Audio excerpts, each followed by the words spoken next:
नमस्कार दोस्तों, मैं हूं रत्नेश कुमार और माई शेयर मार्केट स्कूल के प्लेटफॉर्म पर आपका स्वागत करता हूं। डेली मार्केट अपडेट में हम लोग लेकर आए हैं फिर से। जिस तरीके से मार्केट ने फ्राइडे को बिहेव किया था, फ्राइडे यानी कि 20 तारीख को 20 तारीख को मार्केट ने किस तरीके से परफॉर्म किया और कल यानी कि मंडे को मार्केट किस तरीके से परफॉर्म कर सकता है, इसका एनालिसिस हम लोग करेंगे। लेकिन उससे पहले कुछ बातों पे हमें ध्यान देना होगा कि मार्केट में अभी भी अनसर्टेनिटी बनी हुई है। अनसर्टेनिटी क्यों है? Because of only Jio political situation. Jio political situation में हमें ये देखने को मिला है कि अमेरिका ने ईरान पर अटैक कर दिया है अपने B-2 बॉम्बर से, उसके न्यूक्लियर साइट्स पे। इसके बदले में ईरान ने भी रिटेलिएट करने की बात कही है। और अगर दूसरी बात यह है कि ईरान ने हॉर्मुज स्ट्रेट है, हॉर्मुज स्ट्रेट जो कि ट्रेड पर्पस से बहुत इंपॉर्टेंट है सारी कंट्रीज़ के लिए, इवन इंडिया के लिए भी। तो अगर ये डेवलपमेंट्स होती हैं तो फिर मार्केट में और भी ज़्यादा गिरावट हमें देखने को मिल सकती है। हालांकि फ्राइडे को मार्केट ने बहुत अच्छा मूवमेंट शो किया था, लेकिन पॉसिबिलिटी है कि मंडे को मार्केट जब खुले तो गैप डाउन ही ओपन हो। दिक्कत सिर्फ ये जियो पॉलिटिकल सिचुएशन की है यहाँ पर, तो इसके कारण अनसर्टेनिटी बनी हुई है, तो इसको ध्यान में ज़रूर रखना है। अब हम चलते हैं ज़रा देखते हैं कि मार्केट ने फ्राइडे को किस तरीके से काम किया और मंडे को किस तरीके से काम कर सकता है। यहाँ पे आप देखेंगे तो फ्राइडे को जो हमने चैनल की, जो पहले एनालिसिस में ये चैनल हमने बनाया था, हमने कहा था कि lower high lower high lower high create करता जा रहा है और मार्केट बहुत समय तक यहाँ पे इस चैनल में ट्रेड करता रहा। हमने ये भी डिस्कस किया था अगर ये चैनल से बाहर निकलता है तो मार्केट एक अच्छा मूव देगा, जो कि यहाँ पे बिल्कुल फ्राइडे को वो मूव हमें देखने को मिला। पहली कैंडल, दूसरी कैंडल और तीसरी कैंडल, 15 मिनट का कैंडल है, चार्ट है हमारे पास। और यहाँ पे बिल्कुल एक हमारा जो ब्रेक ऑफ स्ट्रक्चर है यानी कि BOS है, जो कि ये कॉन्सेप्ट है break of structure and change of character. ये हम SMC कॉन्सेप्ट में स्टडी करते हैं, यानी कि स्मार्ट मनी कॉन्सेप्ट में। तो वो अलग बात है। लेकिन यहाँ पे इस कैंडल में जैसे ही ब्रेकआउट मिला, एक बहुत ही स्ट्रॉन्ग कैंडल की फॉर्मेशन हुई थी, बुलिश कैंडल की, और इसके बाद मार्केट ने बहुत अच्छा मूवमेंट दिया था। लेकिन कहाँ तक? तो ये लेवल जो हमने दिया था 25,000 का, जो लेवल है आपका, एक साइकोलॉजिकल लेवल है और ये अब रेजिस्टेंस की तरह काम कर रहा है मार्केट के लिए।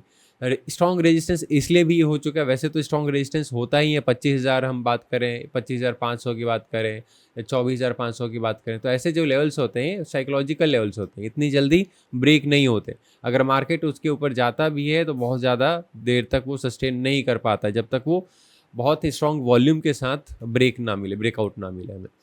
तो यहाँ पे 25,163 यानी कि 60 का ये लेवल है, 25,163 का ये लेवल है, और यहाँ से मार्केट आपको रिवर्स करता हुआ दिखाई देता है।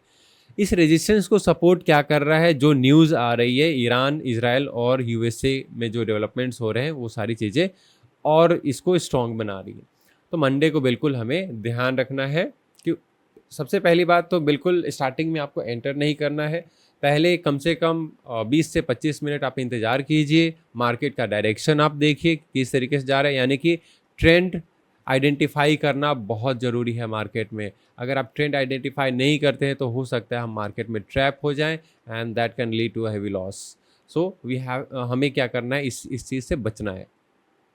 चलिए, अब यहाँ पे अगर हम बात करें तो ये जो लेवल है, यहाँ पे फिर से अगर मार्केट गिर के अगर यहाँ पे आता है, अगर बात यही कि गैप अप ओपन होता है या गैप डाउन ओपन होता है।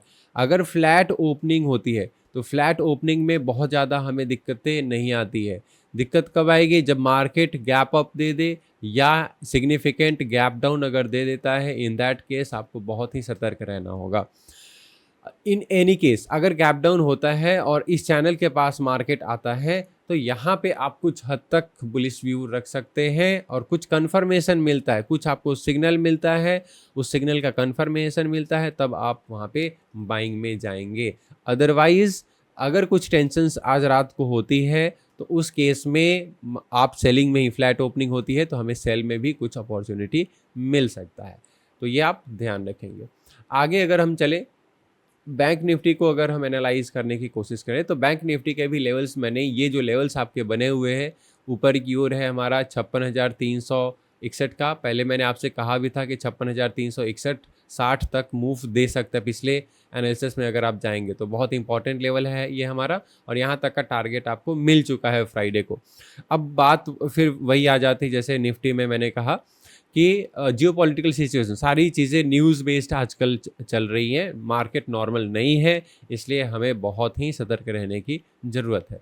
यहाँ पे अगर हम देखें तो बिल्कुल ये चैनल यहाँ से अगर आप बनाएंगे तो यहाँ पे एक रेजिस्टेंस था, इस लेवल का रेजिस्टेंस था जो कि ब्रेक हुआ फ्राइडे को, और फिर बहुत अच्छा मूवमेंट यहाँ पे देखने को मिला। यहाँ का लेवल अगर आप देखेंगे तो लगभग 55,800 का लेवल है, और ये था हमारा 56,360 के आसपास का लेवल, यानी कि लगभग 560 पॉइंट का मूव यहाँ पे दिया था बैंक निफ्टी ने, जो कि बहुत अच्छा मूव देखने को मिला था। अब अगर हम बात करें कल किस तरीके से मार्केट ओपन हो सकता है, तो जहाँ तक लगता है, अगर क्योंकि ईरान पर अटैक हो चुका है, ईरान हॉर्मुज स्ट्रेट को जहाँ से बहुत ज़्यादा ट्रेडिंग, एक तरीके से ट्रेड पॉइंट माना जाता है, जहाँ से बहुत सारी शिप्स गुजरती हैं, तो उसको ब्लॉक करने की बात कही है।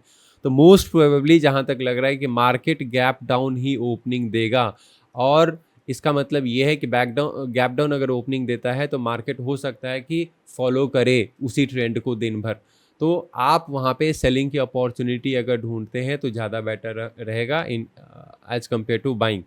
बाइंग कब हम ढूंढेंगे? बाइंग में तभी आएंगे जब ये कुछ मार्केट इस लेवल के आसपास आए, 55,550 के आसपास अगर मार्केट आता है इस जोन में, इस वाले जोन में, इस जोन को आप आइडेंटिफाई करके रखेंगे तो यहाँ पे कुछ बाइंग अपॉर्चुनिटी में हम जा सकते हैं, बाइंग सिग्नल देख सकते हैं। बट फिर वहाँ पे बाइंग में बहुत बड़े पॉइंट्स के लिए नहीं जा सकते।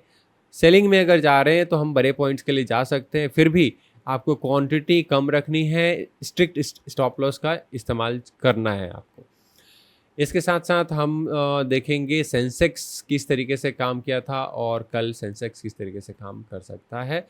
बिल्कुल जैसे निफ्टी ने मूवमेंट यहाँ पे दिखाई, सेम तरीके से सेंसेक्स ने भी यहाँ पर मूवमेंट दिखाया है। मतलब ओवरऑल बुलिश तीनों इंडेक्स, तीनों जो बेंचमार्क इंडेक्स हैं हमारे पास, तीनों ने बुलिश सेंटिमेंट दिखाया था, और बहुत अच्छा मूवमेंट यहाँ पे देखने को मिला था। फिर से वही बात है, मार्केट में मोस्ट प्रोबेबली एक्सपेक्टेड है कि मार्केट गैप डाउन ओपन होगा, और अगर उस ट्रेंड को फॉलो करता है तो बहुत बड़े पॉइंट्स हमें नीचे की ओर देखने को मिल सकते हैं, बशर्ते यहाँ पे हमें न्यूज़ का सपोर्ट मिल जाए। अगर ईरान और इजराइल एंड यूएसए में कुछ टकराव बढ़ता है तो हम सेलिंग में ही हमें बहुत अच्छे पॉइंट्स देखने को मिल सकते हैं। तो ये रहा हमारा Nifty, bank Nifty and Sensex का daily update, daily market analysis. अगर आप इस चैनल पे नए हैं तो चैनल को सब्सक्राइब करना ना भूलें। अगर वीडियो अच्छी लगी हो तो लाइक और कमेंट ज़रूर करें। इसके साथ साथ आप अपने डाउट्स भी हमें लिख सकते हैं। धन्यवाद।